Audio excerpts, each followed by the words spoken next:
তার পরিবারকে হত্যা করার উদ্দেশ্যে ঘর বাড়ি পুড়ে ছারখার করে দিল।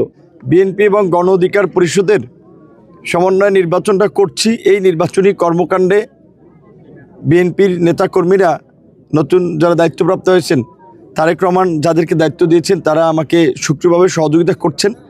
সমস্ত ঘটনাগুলো তাদের নখদর্পণে আছে। বিএনপির নাম পদবি ব্যবহার করে অনেককে বিভ্রান্ত করার চেষ্টা করা হচ্ছে, অনেককে কথা বলার ফলে তারা আমাদের সাথে ফিরে এসেছে। তো আজকে যেই ঘটনার প্রেক্ষাপটে আমরা এখানে আসলাম, আপনারা শুনেছেন আমার উপস্থিতিতেই, উপজেলা বিএনপির সদস্য সচিব তার উপস্থিতিতেই আমরা আমাদের যুব অধিকার পরিষদের কর্মী, যাকে প্রতিনিয়তই হুমকি দেওয়া হচ্ছিল যে হাত কেটে ফেলবে, পা কেটে ফেলবে, তাকে খুন করা হবে, কেউ তাকে রক্ষা করতে পারবে না। এবং এই হুমকি শুধুমাত্র এই আমখলায় নয়, আমখলা, গোলখালি, গলাচিপা, দশপিনার অনেক জায়গায় আমরা শুনেছি এবং অনেককে বাড়িতে গিয়েও হুমকি দেওয়া হয়েছে।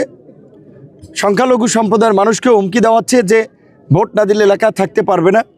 তো আজকে যেই ঘটনাটি ঘটলো, একেবারে বাড়িতে অগ্নিসংযোগ করে তার পরিবারকে হত্যা করার উদ্দেশ্যে মোটরসাইকেল জ্বালিয়ে দিল, ঘর বাড়ি পুড়ে ছারখার করে দিল। আমরা এই ঘটনার একেবারে ভুক্তভোগী এবং প্রত্যক্ষদর্শী।